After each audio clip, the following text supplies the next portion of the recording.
Olá, sejam todos bem-vindos.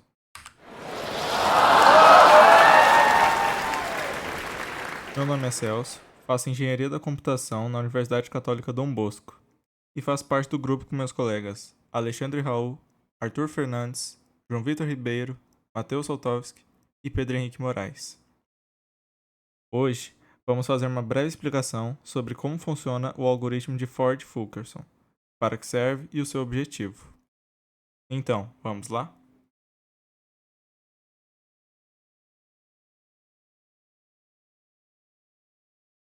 Na aula de hoje, vamos estudar o algoritmo de Ford-Fulkerson, criado por Lester Randolph Ford Jr. e Delbert Wray Fulkerson. O método de Ford-Fulkerson é utilizado para encontrar o fluxo máximo dentro de um network flow. Mas o que é um network flow? De acordo com o IETF, ele consiste em uma sequência de pacotes enviados de um ponto inicial a outro final. Este flow, que pode ser traduzido como fluxo, representa o tráfego entre esses dois pontos. Esse fluxo também entrega informações em nível de IP, sem se preocupar com o conteúdo de transmissão. O nome desse processo é PAIN Flow.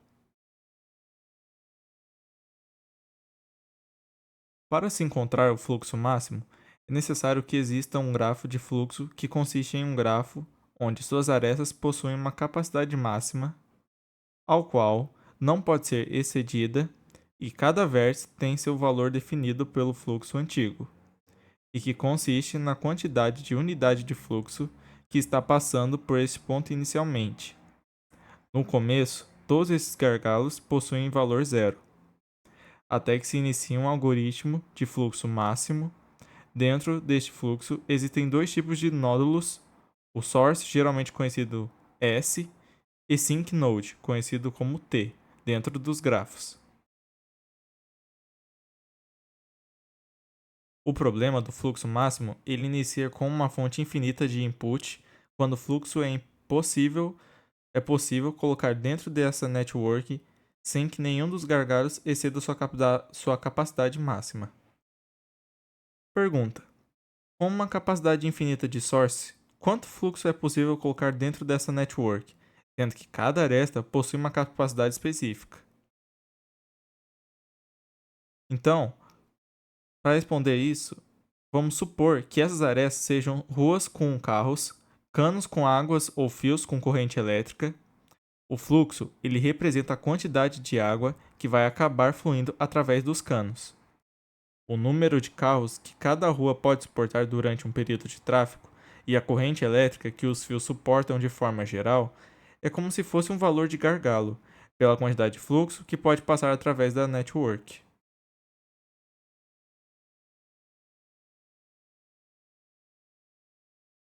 Grafo 1. O fluxo máximo desse grafo tem um valor de 7 e se pode chegar a esse resultado após se aplicar o algoritmo do fluxo máximo, que consiste em somar todas as unidades de fluxo que estão chegando no ponto T. Este algoritmo é utilizado para se obter a quantidade máxima que cada vértice deveria receber para que se alcance o valor total. E existem várias maneiras de chegar até esse valor, dependendo da forma com que você separe ou entregue cada vértice.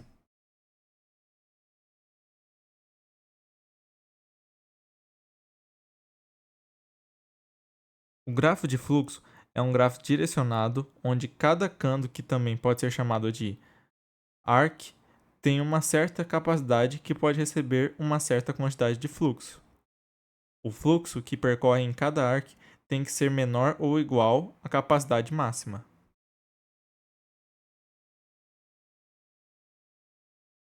Um caminho expansivo é um caminho de arestas num grafo residual que tem uma capacidade que não está sendo usada.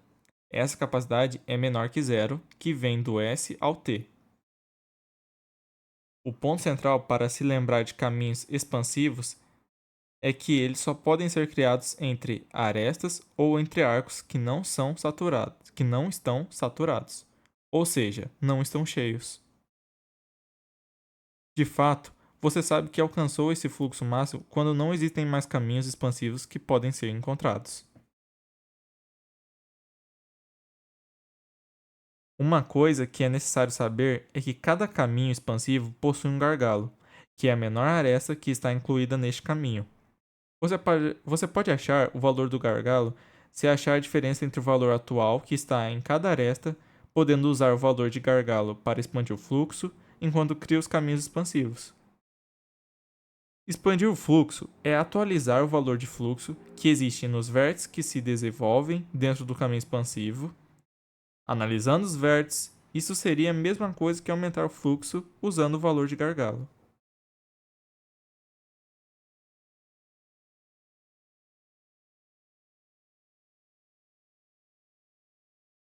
As setas laranja mostram que o fluxo foi aumentado usando o gargalo.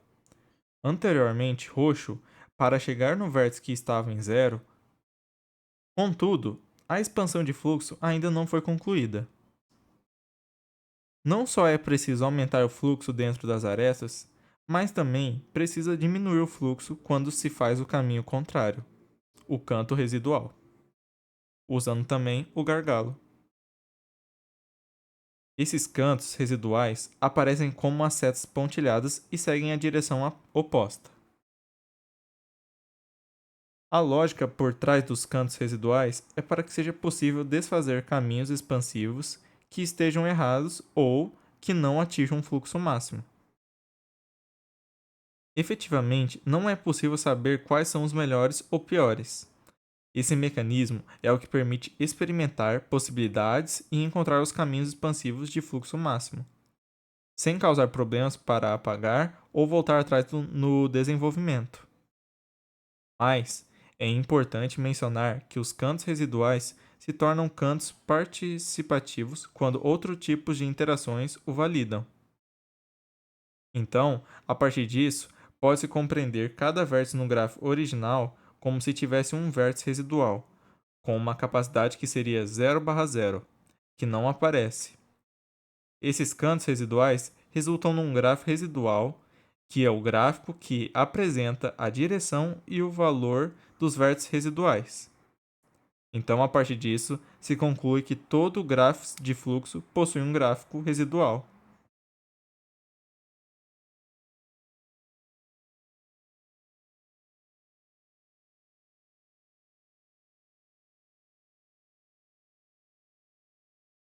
Aqui, ele pontua que é uma boa pergunta. Os cantos residuais têm a capacidade de 0/0. Isso não é proibido? Como que isso acaba funcionando? Pense na capacidade que sobra, capacidade sobressalente de um canto como e pode ser residual ou não.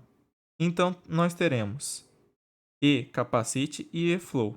Dessa forma, ele garante que a capacidade sobressalente de um canto sempre vai ser não negativa, mesmo com um fluxo negativo.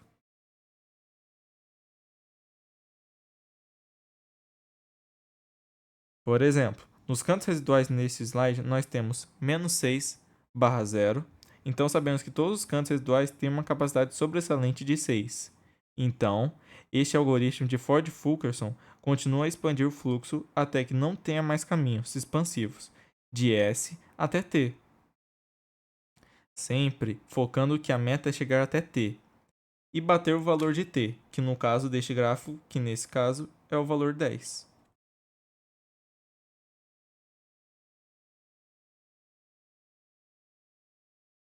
Agora, o que é de suma importância entender é que a soma dos valores dos gargalos que adquirimos irá resultar no fluxo máximo. Esta é a premissa de todo este algoritmo, de todas as somas dessa ideia de encontrar o fluxo máximo. O que importa não é como irá achar esses caminhos expansivos, nem como irá chegar, mas sim que chegue nos resultados. Isto garante uma flexibilidade muito significativa na hora de montar estes grafos.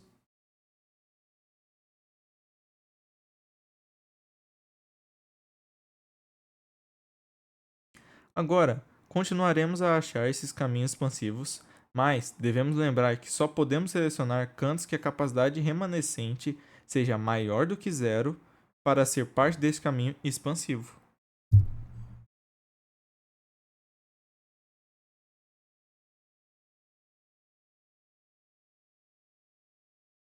Então, o gargalo para este caminho expansivo irá ter o valor de 4. pois este valor mínimo que todas as outras capacidades remanescentes têm neste caminho.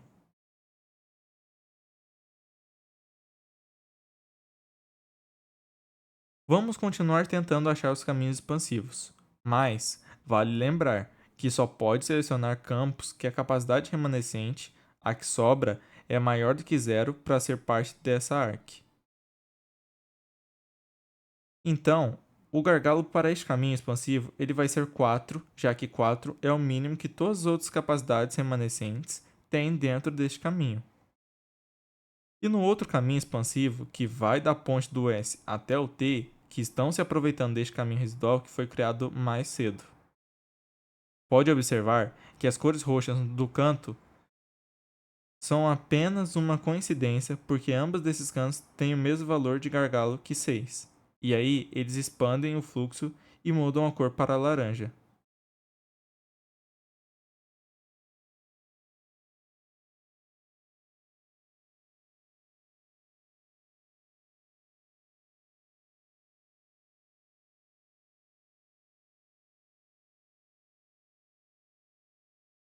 Como vocês podem ver na imagem. Agora, iremos falar sobre a complexidade de tempo dentro do método de Ford-Fulkerson, e que ela depende do algoritmo que estará sendo usado para achar os caminhos expansivos, que não existem especificações sobre a forma que usar. Por isso, afeta a forma da complexidade de tempo.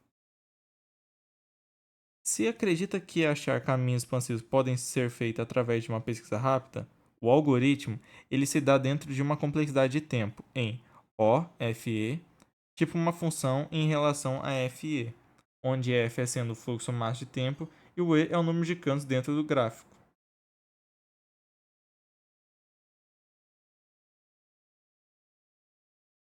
Alguns algoritmos usados para achar fluxo máximo de tempo, Edmond-Scarp, que vai usar Breadth First, e Search BFS como método para achar os caminhos expansivos. Capacity Scaling, que adiciona uma heurística no topo de Ford-Fulkerson para pegar os maiores caminhos primeiros.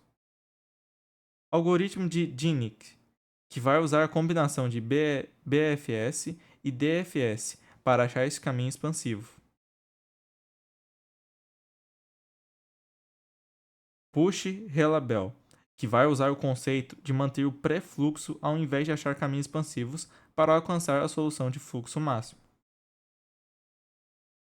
Note que essas questões de complexidade de tempo para algoritmos são muito pessimistas. Na prática, elas têm uma tendência de operar de forma muito mais rápida, tornando bem difícil comparar performance de algoritmo de fluxo. Quando você baseia ela exclusivamente em complexidade, então na hora de comparar deverá colocar outros fatores, pois na prática ela se dá muito mais rápido do que na teoria.